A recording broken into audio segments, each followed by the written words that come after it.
Hello guys. तर मी गेले होते पालखीच्या सोहळ्याला, म्हणजे खूप वर्षानंतर. मला हे ब्लॉगमध्ये बोलता आलं नाही आहे. मला गिरेट झाला आणि म्हटलं तुमच्यासोबत काही गोष्टी शेअर करायच्या राहिल्यात, तर म्हटलं चला शेअर करूयात. तर आजचा ब्लॉग असणार आहे की मी पालखीचा माझा अनुभव आणि खूप वर्षानंतरची माझी इच्छा पूर्ण केली, स्वतःचेच हट्ट आणि खूप काही. आणि जाणं हे माझं खूप वर्षापासून होतं. गेल्या वर्षी ठरवलंच होतं, नाही जाता आलं, पण ह्या वर्षी फायनल निर्णय घेतला आणि मी गेले. आणि तिथला जो अनुभव होता, तिथल्या त्या सोबत जे अनोळखी लोकांसोबत बोलणं राहणं, खूप म्हणजे खूप भारी अविस्मरणीय क्षण होते माझे ते. की मी ते खूप खूप चांगल्या पद्धतीने जगले. आणि खरंच तिथं गेल्यावर कळलं की वारकरी हे खरंच वारकरीच आहेत. आणि पंढरपूरपर्यंत चालत जाणं म्हणजे सोपी गोष्ट नाही आहे. तर पांडुरंगच त्यांना ती शक्ती देत असेल, ते बळ देत असेल, मला असं वाटतं, जे की त्या दिवशी मला दिलं होतं. मलाही वाटलं नव्हतं की मी इतका 22 किलोमीटरचा प्रवास चालत करेल. पण मी तुम्हाला सांगते की मी थेट पुण्यातून भवानी पेठेतून चालत निघाले, तर ते थेट मी जाऊन पोचले फुरसंगीच्याही पुढे चालत. ते मलाही कळलं नव्हतं की पावलं आपोआप पुढे कशी काय चालतात आहेत. जे स्वतः अनुभवतं तेव्हा त्या गोष्टी कळतात की यार खरंच आपण मी इतक्या दिवस म्हणत होते काय ते पंढरपूरपर्यंत चालत जात असतील असे तसे करत. पण जेव्हा स्वतः माणूस जेव्हा करतं ना ह्या गोष्टी, तेव्हा अनुभवल्या जातात ना, तेव्हाच त्या गोष्टी म्हणजे कळतात की बाबा खरंच या गोष्टींमागे किती हे सत्व आहे. आणि मी तर म्हणेन पांडुरंगाची साथ असते, म्हणूनच इतके वयस्कर लोकंसुद्धा इतक्या बळाने इतक्या जोमाने चालत असतात ना. शॉक झाले मी सगळं काय बघून त्या दिवशी. आणि त्यांचा आनंद, त्यांचा उत्सव बघून मी इतकी त्यामध्ये सामील झाले ना की मला आत्ता ते व्हिडिओ बघितले तरी हसायला येत होतं की इतकी वेंदळासारखी कशी काय, म्हणजे फुल जल्लोषात. ओळखीचं माझं कोणीही नव्हतं, फक्त माझी बहिणीची फ्रेंड आणि 2-3 फ्रेंड होते. आणि लास्टपर्यंत आम्ही तिघीच होतो. त्या दोघी तर त्यांच्या मुमेंट्समध्येच होत्या, पण मी इतक्या लोकांमध्ये सामील झाले होते ना की पुढे तुम्ही बघायलाच माझा जल्लोष, माझं ते सगळं काही, की सगळं भान विसरून गेले होते. घरी जायची, खायची प्यायची कसलीच मला भूक नव्हती. अक्षरशः सकाळी 5ला निघाल्यापासून तर दुपारी 3 वाजता घरी आले तेव्हा मी खाल्लं, म्हणजे आम्ही येता खाल्लं काहीतरी. आणि त्याच्यानंतर घरी येऊन पाय जाम झाले. आणि म्हणतात ना की पांडुरंगाची जी ताकद आहे ती कशातच नाही, म्हणजे देवाची जी ताकद आहे ना ती प्रत्यक्षात अनुभवल्याशिवाय भेटत नाही. तर तुम्ही नक्की शेवटपर्यंत ब्लॉग बघा, मी स्वतः अनुभवला आहे. तर खूप भारी भारी भारी. आणि पुढच्या वेळेस मी जाणार हे मनाशी निश्चय ठाम केला आहे. कोणी येऊ नाही येऊ, पण आपण मनाशी ठाम निश्चय केला, एक दिवस का होईना त्या लोकांसोबत, त्या वारकऱ्यांसोबत घालवायचा. सगळं भान विसरून, पूर्ण सगळे विचार विसरून अगदी त्यामध्ये सामावून जातो आपण. आणि नक्कीच पुढच्या वर्षी पण मी जाणार आहे. आणि ह्या वर्षीचा माझा फर्स्ट टाईम होता. आणि तो मी कशा पद्धतीने केलं ते बघा. एवढं व्हिडिओ शूट करता येत नव्हते, कारण की मोबाईल हातात घेऊशीच वाटत नव्हता. फक्त त्यामध्ये सामावून जायचं होतं. मी एक पण क्लिप अशी घेतली नाही, थोडी नॉर्मल मी दर्शन घेतलं, ह्या गोष्टी सांगितल्यात. पण बाकीच्या क्लिपमध्ये सगळ्या बहिणीने घेतल्यात. तिचाच उत्साह जास्त होता की ही व्हिडिओ घे, तू छान करते, ती व्हिडिओ घे, ते व्हिडिओ. म्हटलं नाही, मी घेणारच नाही, मला हा आनंद हेच करायचं आहे. पण नशिबाने तिने त्या क्लिप घेतल्या होत्या, त्यामुळे खूप भारी वाटलं. आणि पालखीचं दर्शन अगदी जवळून झालं. तर चला तुम्ही हा ब्लॉग शेवटपर्यंत बघा. खूप एन्जॉय, खूप विस्मरणीय क्षण आहे माझ्या लाईफमधला. आणि त्यामध्ये माझ्या दोन्ही पिल्लं, एक पिल्लू ह्यांच्यासोबत बालाजीला गेलो होतं, दुसरं पिल्लू मम्मीकडे माझ्या ठेवलं होतं.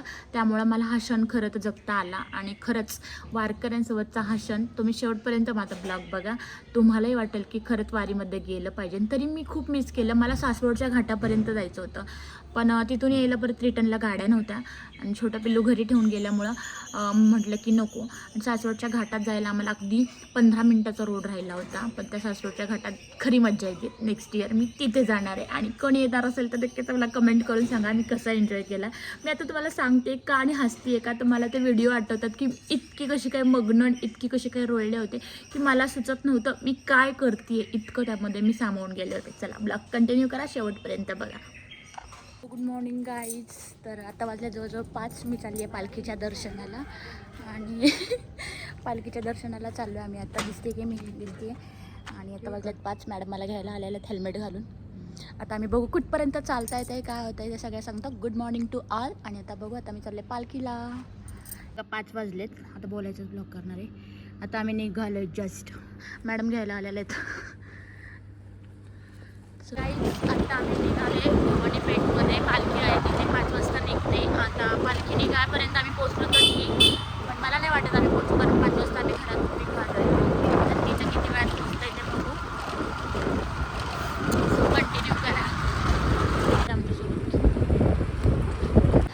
गाईज आम्ही स्वारगेटला पोचलो आता.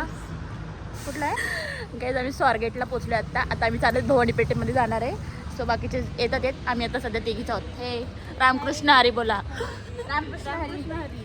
रामकृष्ण हरी तुम्हा सगळ्यांना. तुम्हाला दाखवते आता कोणत्या कोणत्या आम्हाला दिंडी भेटतात आहेत जाताना. तर गाईज बघू शकता अशा दिंड्या चालू आहेत. आता मी ना एवढी सारी आता पालखीची दिंडीची लोक इथून चाललेली आहेत. तर गाईज मावशी आपल्याला थोडीशी माहिती सांगतात आहेत तुकाराम महाराजांबद्दल. सांगा बरं. जेव्हा माऊलींनी जेव्हा समाधी घेतली ना, तिथं शमीचं झाड होतं. त्या झाडाच्या तिथे मुळी होती. ती मुळी माऊलीच्या घशा म्हणजे गळ्याभोवती अडकली होती. तेव्हा त्यांनी तुकारामाचा खूप ध्यास केला. तेव्हा तुकाराम कुठं समाधी घेतली तिथे गेले आणि त्याच मुळीने ज्ञानेश्वरी लिहिली. अच्छा. कॅमेरा बिमरा आलं ना. तर काही जी पालखी आली आहे, जे पुण्यात जागोजागी स्थायिक झाले होते ना, ते लोक आहेत रामकृष्ण हरी बाबा. आणि ते लोक आहेत जे की आता चाललेत पालखीसोबत हडपसर भवानी पेठमध्ये.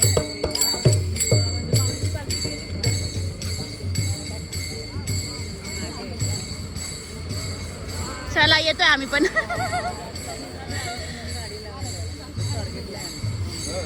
गाईड स्वारगेटमध्ये पोचलेलो आम्ही जस्ट. स्वारगेटमधली गर्दी बघा तुम्ही. दाखवते मी तुम्हाला. बघा गर्दी. आता आम्ही पुढच्या प्रवासाला सुरुवात करतोय. गाईड आम्ही इकडेच नंबर लावलेला आहे गंध लावण्यासाठी. स्वारगेटपासूनच गंध लावून घेतोय.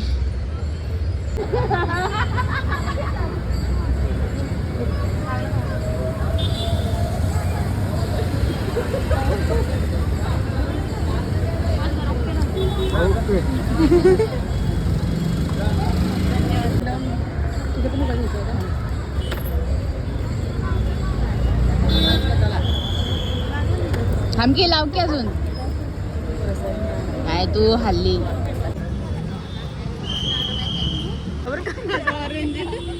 तर काही बघू शकतो पुढे इतके सारे दिंडी चाललेली आहे पुढे. आणि आम्ही आता पोचलोय कुठला चौक हा 7 लाख चौकच्या पुढे. काही गोळीबार मैदानला पोचले आम्ही. आणि भरपूर ठिकाणावरून पालखी येते आता. तुम्ही बघताय इकडनं पण आली आहे, मागून पण भरपूर लोक आहेत. इकडे आम्ही गोळीबार मैदानपर्यंत चालत आले फुल कॅपॅसिटी.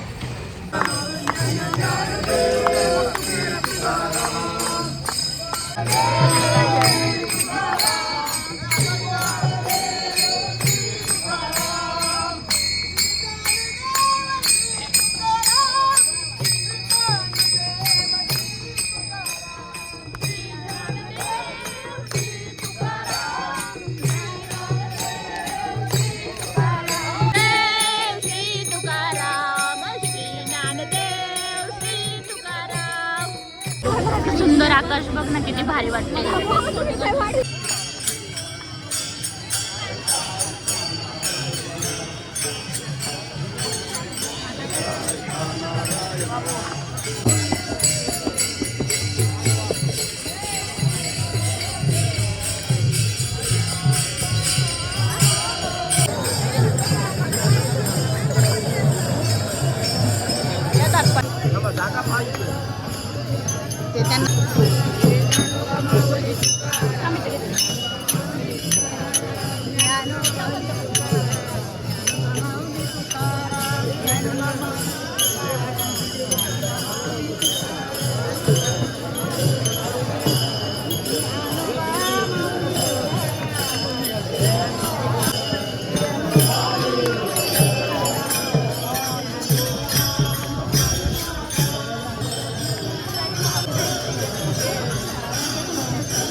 फायनली दर्शन झालंय माझं, मस्त दर्शन झालं.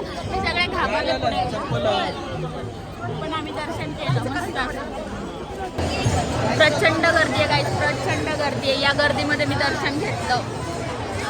आता आम्ही थांबलो इकडे हडपसरला, गाडी जळाच्या तिकडे चाललोय. खूप गर्दी आहे, काही बोलू शकत नका.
गाईज जवळजवळ आम्ही निघालो होतो सकाळी 5 वाजता.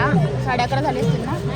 11:30 झाले तर मी भेकराई क्रॉस केली आहे आणि कुठे पोचलो आता मंत्रालय कुठे आता हे फुरसंगीमध्ये आत्ता आम्ही फुरसंगीमध्ये म्हणजे आता साड्यांचे स्टॉल वगैरे लागतात म्हणजे कमी रेटमध्ये तिथे आम्ही पोचणार आहोत अगदी 20-26 मिनिटामध्ये. तिथून पुढे जर एनर्जी असेल तर आम्ही चालू नाही तर अदरवाईज नॉट ॲट ऑल कारण की खूप एनर्जी लागते यासाठी. आपण बोलूया घरी झाल्यानंतर. गाईस देखो ना आता आम्ही खडी मशीनला पोहोचलोय. आम्ही खडी मशीनला पोहोचलोय. अरे विठ्ठल पांडुरंगा आई माझी कुठं गेली सांगा मग देवळात आहे का बरोबर का अगं वाडीमध्ये आहे का आई अगं देवळात आहे का अगं कुठं गेली सांगा आई आई कुठं गेली सांगा आंबा माझी कुठं गेली सांगा अगं रिक्षात आहे का अगं रिक्षात आहे का देवी मध्ये चालली का बरोबर का बरोबर. अगं रिक्षात आहे का वारीमध्ये चालली का कुठं गेली सांगा आई माझी कुठं गेली सांगा मनात भाव असला ना शब्द फुटतात आंबा तुला भाव माझ्या मनातला आलं का सांग कधी कळणार देवी तुला भाव माझ्या मनातला आहे का नाही आग आंबा माझी छाक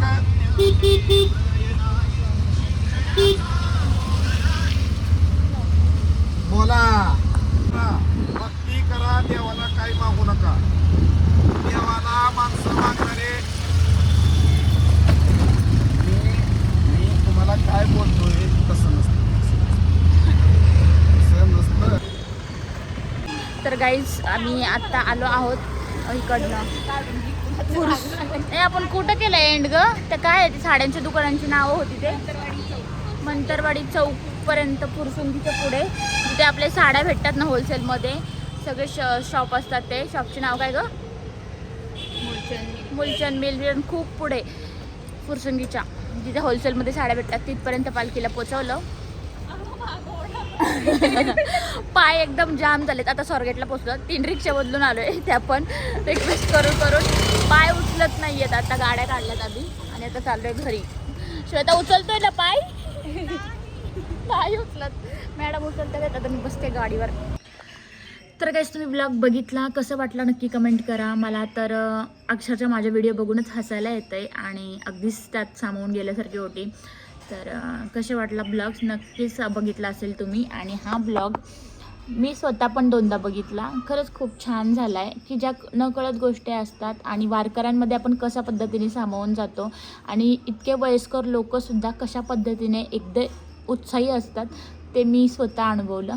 चला तर मग इथेच ब्लॉग एंड करते. ब्लॉग एंड करायला विसरले होते तर घरी आल्यानंतर खूप दमले होते आणि झोपून गेले. झोपल्यानंतर 6-7 वाजता उठले. त्या दिवशी थोडेसे पाय आणि ते कसं होतं कधी चालणं वगैरे ह्या गोष्टी होत नाही आपल्या ह्या जनरेशनकडून त्यामुळं माझ्याकडून पण झालं नाही ह्या गोष्टी म्हणजे चालणं वगैरे म्हणजे चालले मी पण नाही का लाईक दमछाक होते ती त्या वारकऱ्यांच्या लोकांमध्ये नाही होत तसं. तर मी ते घरी येऊन ब्लॉग एंड करायचं विसरले. चला तर मग इथेच ब्लॉग एंड करूयात. कसं वाटला ब्लॉग नक्कीच कमेंटमध्ये सांगा. Bye bye.